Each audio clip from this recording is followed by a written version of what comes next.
Have you watched Star Trek Discovery Episode 4? It's the one with the long name The Butcher's Knife Cares Not to Hear the Lambs Cry and all the science stuff in it. No, then go away and watch it, or you'll spoil things for yourself by reading this article.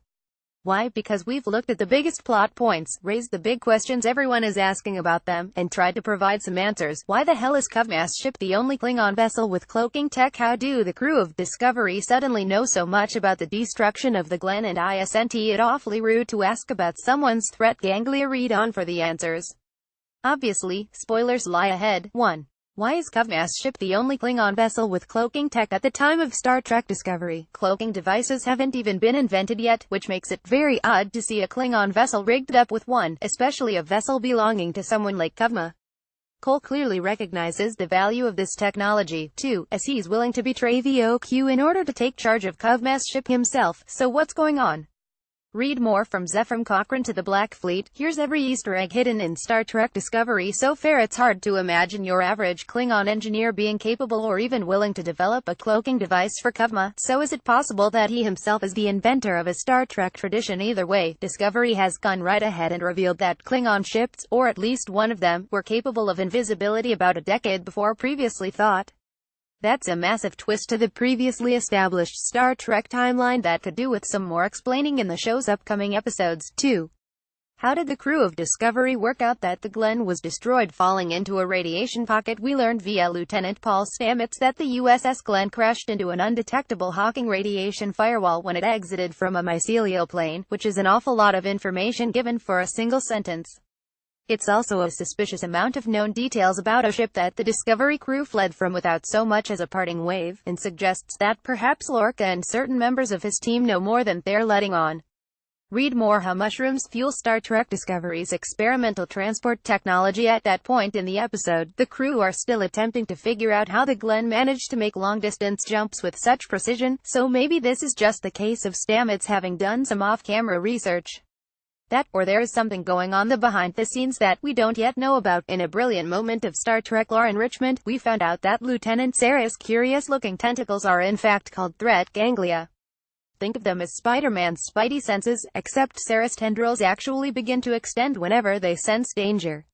The real question is regarding the biological nature of the ganglia.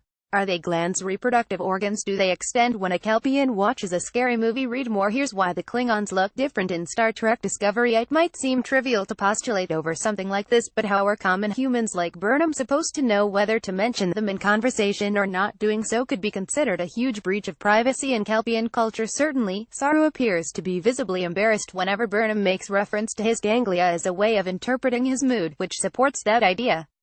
That she's knowingly insulting his cowardice by doing so. 4. Is Burnham genuinely manipulative or just inconsistently written? You have not changed an iota, Saru tells Burnham after she deliberately provokes a reaction from his threat ganglia in response to Ripper. Your contrite words are insincere. Actually, Saru, Burnham seems have to changed quite a bit. Read more. This is not Star Trek. The first reactions to Star Trek Discovery are split right down the middle. One moment, she's the brave, underdog hero of the story, and the next, she's a Machiavellian manipulator who gets what she wants without considering how it might affect others around her. Burnham's character arc is starting to feel somewhat inconsistent in this way, and Star Trek Discovery needs to come to a decision on what kind of hero it wants its new protagonist to be, before it turns into one of the show's biggest problems. 5. Why did Lorca send a message to the Klingons instead of just destroying them? We haven't known Lorca for very long, but it's already clear that he's someone with a lot more skeletons in his closet than just the Gorn skull we spotted at the end of Episode 3. This makes his decision about how to deal with the Klingons highly suspicious. As captain of the USS Discovery, Lorca was very much capable of stopping them for good, but he instead decided to send a message by merely eliminating the immediate threat before getting the hell out of there. Read more. You can watch Star Trek Discovery with Klingon subtitles on Netflix. Here's how The Optimist might suggest that Lorca is extending an olive branch to the Klingons, only depleting their forces out of self-defense and nothing more. Alternatively, is there something deeper going on here? A history between Lorca and the Klingons that we don't know about, perhaps? Only time will tell. Other than being just as creepy and off-putting as the last time we saw it, we learn a lot of new things about the otherworldly creature known more fondly as Ripper. For a start, it's apparently what a microorganism would look like if zapped by an enlargement ray, but Burnham and her team also figure out that it has an unexplainable connection to those special spores which the USS Discovery just so happens to be in possession of. Read more: the 20 best Star Trek episodes ever. After some tinkering, Ripper eventually becomes useful as a navigator for the dash drive, and although the episode makes it look as easy as simply hooking the creature up to the system without a hitch, you have to wonder how it's all operating behind the scenes.